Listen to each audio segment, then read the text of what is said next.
Ladies and gentlemen, welcome back to the Red Tripper. It's me again here, Mario. Peace, guys. And I am joined by a very special guest right here, Mr. Darian Henry. Hi, Darian. Hi. Darian Henry is a staunch Liverpool supporter. Yes, I've got Yes. a lot of fans of different clubs who are close to me, family members, friends, and all sorts who support different clubs. That's being a football fan, lah, guys. But, anyways, what I want to speak to Mr. Darian Henry right now because, to be honest, but Liverpool is fucking flying right now. Yes. Liverpool, do you think in the past decade of watching Liverpool play, do you think this is the best Liverpool team? Let's extend more than a decade. I think since the time I've watched Liverpool play, Since when? this uh, 97 maybe? Oh, fuck. 96, 97, a That's bit a good 98, yeah. 20 plus years, man. Yes. So in that time, this is the most exciting Liverpool team that's ever taken field and competed in whatever fronts that we want to compete in, all competitions, EPL Do and you all think the it's clubs. very much because of Klopp?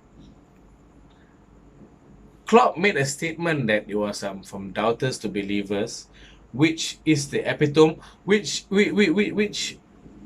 brings you back to the pre-90s, those boardroom days from Paisley, Shankly to Paisley to Fagan days, where the boardroom boys had this spirit about the team. So Klopp somehow has revived it with his own brand of football, with his own brand of appreciation towards the footballing culture surrounding Liverpool. And we as fans really appreciate that. So he completely understood the whole ideology of Liverpool and embraced it lah and brought it. I've never seen a club and a manager so in tune, so in cohesion with each other, like Klopp and Liverpool at this moment. Yes, exactly. Because you know what, I feel right now, for me as a United fan, watching Liverpool play, like you say you've never seen it lah, but for me, I feel I've seen it because I feel where it's so in tune, where the manager and the players play for the manager lah, basically. Yes. The players play for the manager, and the manager knows exactly what the players say. I've never seen it since. Sorry, United fans, but I'm going to say it lah.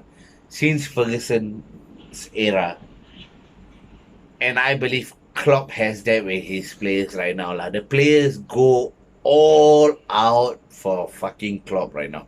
They really go all out, and it's like not even the tactical part. Yes, there is that, but the spirit, the heart of the players, they play for the manager. And they don't want to disappoint the manager. Do you feel that way? There is a football trinity between the fans, the manager, and the team, which needs to be in total cohesion in terms of the footballing culture where we see right now. That was ridiculed about maybe I don't know when exactly, but I know that was a game where Klopp brought his players to the Copain to or to thank his players for the support after a 2-all draw with an opponent. I believe it was Crystal Palace. I might be wrong, but I don't care. But I might be wrong. But that was a turning point. If anyone watched Klopp's first press conference, and it was a doubters to believers thing, and you use and you watched it again at at at that match, at the end of that match, and you would know that Klopp meant business where he needs to solidify that holy trinity between manager, players, and fans. That thing needs to be solidified, and Klopp has managed to do it so far and very well over the past. It's like catching lightning in a bottle, lah. Yeah. correct? True. It's like, but so coming, what? Darian has been very critical of United along the years. Understandably, like, he's a hardcore Liverpool fan, and so I want to right now. This is why we do on the Red Triple. Lah. Can I just Okay, stop you right now? okay, Can I fucking ask you? okay, I'm not supposed to say that word there. okay. But can I ask you, are you taking a piss out of Steven Gerrard sleeping in 2014 with the red triple thing? Because I say I'm called a Red Triple. So I got a Red Triple because Zero Gerard tripped. To be fair, that slip didn't cost us the title. 2 matches before that, 2 matches after that cost us, but not that slip. But yeah, fucking funny lah. Okay. Let's move along. I want to tell you, Darren, right now, United are in a much a predicament, which to your enjoyment, I'm guessing, as a Liverpool fan, the United are in such a dire state, dire state. But what from the outside as a Liverpool fan, what do you think is United's problem? I think that United has placed too much of effort. I do not know if it was a club um, directive or a player initiative that they've forgotten about football in general. They are so concerned about the dollars and cents, the numbers, that they forgot that the results on the pitch would actually translate to better numbers that would actually help their season or the development of the team in general. But I do appreciate Ole's um, passion for starting off youths, starting youths in game, starting the youth teams, their younger players, bringing them up to the first team. But I think it's not the time right now, especially in this current age where results matter more than your passion for developing younger talent. Okay. Do you think the United is going through what Liverpool went through during the 90s of their success from the 80s? Because what I feel right now is we are in a hangover as United. We are in a hangover because we have won so much shit during the 90s and 2000s, and right now we got players in the team who are very much privileged to be in the team, but they are not actually quality players. Do you think that is a similar thing that Liverpool went through from 80s to 90s, where 80s team 80 because Liverpool was fucking brilliant during 80s, right? But in the 90s, they had players who came in and didn't quite perform to the name of Liverpool. Okay, I think that Liverpool's downfall began with Graham Souness in 1991, 92. But speaking in context of what we're speaking about today, I think that um, United has placed uh, social media presence higher than what the results were to be translated.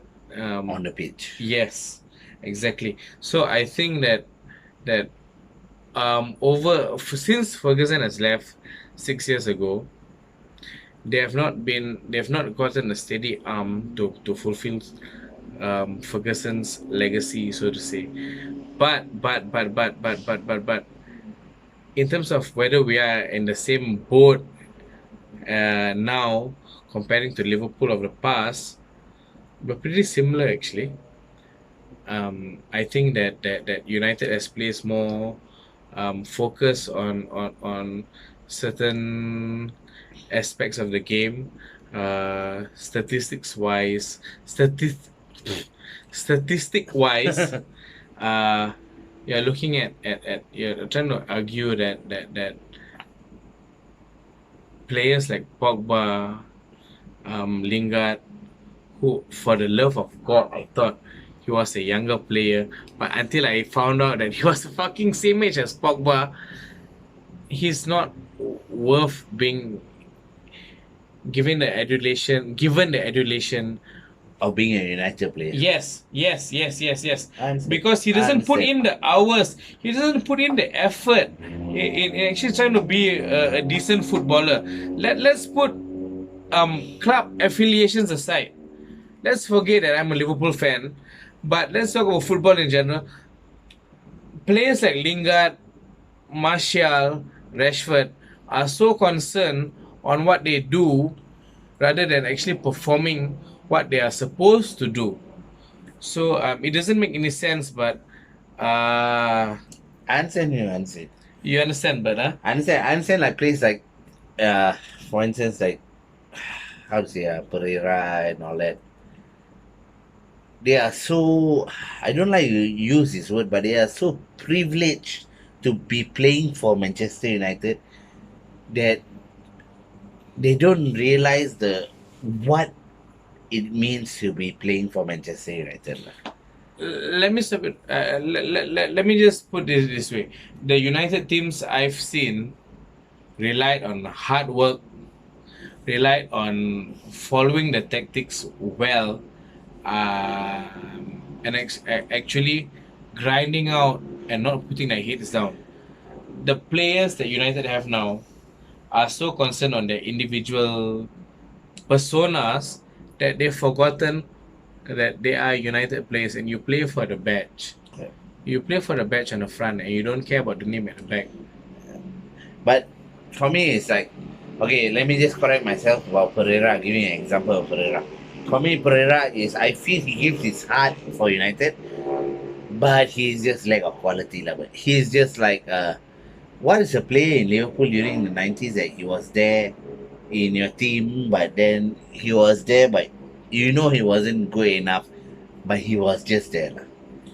You can say that Dirk Kuyt was a limited player, but But the cow is a good player. oh, Dirk Kuyt played The his cow, heart I think, out. was like a Park Ji-sung. Lah. Yes, The cow was a Park Ji-sung. Pereira could be a Park Ji-sung if he just put his head down and give it all, without any nuance of showboating or trying to be a player that he isn't.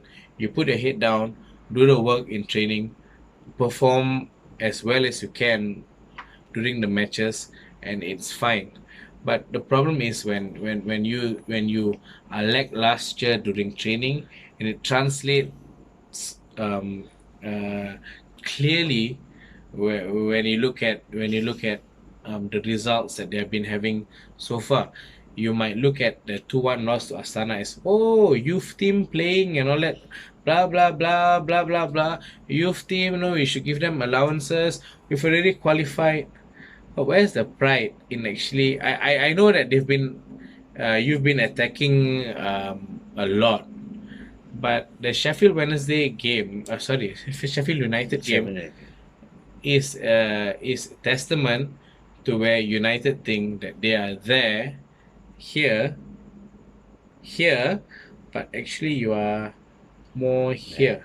For me, the Sheffield United game was basically the game that signified what our whole approach is towards this new season. Lah. Is inconsistency. Because we were losing, then we won, then we drew. At the end of the game, we drew. So towards the whole game, we went from losing, drawing, and loss, and losing, winning, and drawing. So it's inconsistent. Consistent. Inconsistency. But banking on, That's on what I feel. banking on the result you had against Brighton, it was an expectation for Yeah, United definitely. to beat Sheffield. But Sheffield has been playing some beautiful No, football. I think Sheffield, they got players who are men. I don't want to be fucking, because in this SJW times and all that fucking shit. You cannot mention this kind of fucking. Sorry, guys, but I gotta be real in this video, lah. You cannot say this kind of shit. But there's lacking on, or I don't know how to describe more on this hard man in teams, lah. The last time we had a fucking hard man in a team is Wayne Rooney. Because you can go and watch videos of Wayne Rooney, how he's kicking people. Skinhead Rooney. Skinny Rooney is fucking mental. It's just like he's just like a boxer on the field, lah. And right now, you don't have that in the United team. Sheffield Wednesday at that time, Sheffield United, after the game, the manager said, we are going to have a pint after this and talk about the game. So that kind of thing I feel is missing in the United squad right now. I'm not asking them to drink or whatsoever, but that mentality, that mentality of just being Going all out lah. being a fucker, being a fucker on the field instead of the finesse and flamboyant thing, trying to be Instagram touches and all that fucking bullshit.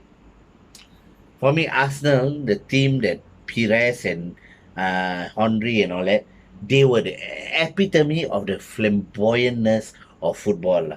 Pires, Henry and all that, the touches, Beckham and all that. But a lot of players right now want to emulate that, but they don't have the quality of those players. They don't have the quality of those players, but they try to emulate those players, but they just don't have the quality of it. The Arsenal Invincibles, right, I believe, I can be corrected on this, but I believe Petit, Adams did the job for whatever flair that Pires Yeah, and correct. Henry did That's it. correct because even Vieira was a hard man one. Yes. He was a hard man at the center of midfield while all this flamboyance was going around. Can I just say that McTominay is not up to standard? He's a But he's the mid-table, best we got right now. but he's an Aston Villa kind of, Crystal Palace kind of midfielder lah. Yeah, that's the situation we are in right now, but fucked He's a up, mid-table midfielder. Pogba is too big for his britches. McTominay is forced to perform above what he's capable of. But McTominay has been doing well. He's a brilliant servant for United. The one thing that United fans need to know that you've got a lot of quality in your youth team. You've got that Chong Fleur, Cheech and Chong, that left back Williams boy. He's good. You've got that Greenwood Fleur. Yeah, he's good. You've got Pereira is nonsense. You've got that Gomez boy. Yeah. Who needs to just buckle down and do the hard work. But the future looks good for United, but not in the short term. You need to go through the mill. You need to grind out the seasons and make sure that you're relevant, that you stay relevant. The thing that with Liverpool, even though we had a bad 2000s with the Houllier, Hodgson, post Benitez. Even King Kenny came there. Yeah, King Kenny won a League Cup, I think, but you had certain quality in the team, which I fail to see with United. You've spent 80 million on Maguire, but you've got Lindelof who's constantly making mistakes, and let's not talk about Jones, my favorite player of the week. Of course. But I think that United is on that okay track in putting their faith in their youngsters, but they just need to see this period through. I don't know if it's a season, half a season, 2 seasons, 3 seasons, but you're hoping for more, right? yeah, of course lah. I'm hoping that they never recover, but Fuck no. truthfully, with the quality of their youth team, with Chong and Greenwood and what's it, Gomez, not Pereira, sell Pereira, but with Gomez and Chong and Williams, is it your left back Williams? Is it that Brandon Williams, the boy? The guy he got from the championship, James, is it? Daniel James. Yes, but I like him. too much of pressure is on James. But Yeah, because we don't have a squad, man. That's you the just need to problem. grind out the results and be relevant as much as you can. And I think that the new generation of United in 3 to 5 years is amazing. But I don't think that Ole Gunnar Solskjaer is the guy that is to get them there. But do you think he's the guy at the moment to set things straight? Because I feel, honestly, I tell you, Darian, this is why I feel. He was a super sub lah, as a player. And why I feel like he's a super sub as a manager right now is for him to come in and just set things straight. Because it has not been addressed since Ferguson left. You can give the job again to Moyes, but you just need to get Woodward out. Yeah, Simple. yeah, exactly. Because Woodward is the whole hierarchy of United since Ferguson left has never been addressed. So I'm hoping that Ollie, knowing the club, is coming in to address the whole situation and just set things straight. And I might be wrong. It's hopeful. It'll be romantic as a United fan for Ollie to win the league lah. It'll be very romantic as a United fan for Ollie to win the league. But realistically, I believe that Oli is here to set things straight, and then maybe a bigger manager who more experience to You need- come to win the league. You need to sack Woodward, get a proper manager with tactical knowledge, and put Ole in the under 23s where he can develop youth and bring them Or up. maybe in the board or the getting players in the what you call it? It's that interim between youth squad, reserve squad, and the main squad. Ole needs to be somewhere there. If it's at the board level, I do not know where United is structured, but if it's at the board level or at the training level, but Ole isn't a first team manager, he needs to bring players from the youth to the first team. He needs to be that bridge. Yeah. But needs you know, as a United fan, it'll be fucking lovely if Oli wins us the league lah. For me, honestly, guys, as a United fan, it'll be fucking lovely if Oli comes in and gets his players and wins us the league. It'll be fucking amazing because it's all against the odds lah. It's against the odds lah. But Darren, I want to ask you this. Yes. What do you think of your rivalry with Manchester City? Because for me, I feel it's a fake fucking rivalry and it's fuck off kind of rivalry because I know the true rivalry is based in the two biggest clubs in England right now. There's only 2 games I look forward in a year. That's Liverpool versus Manchester United, and then Manchester United versus Liverpool. Right. End of the day.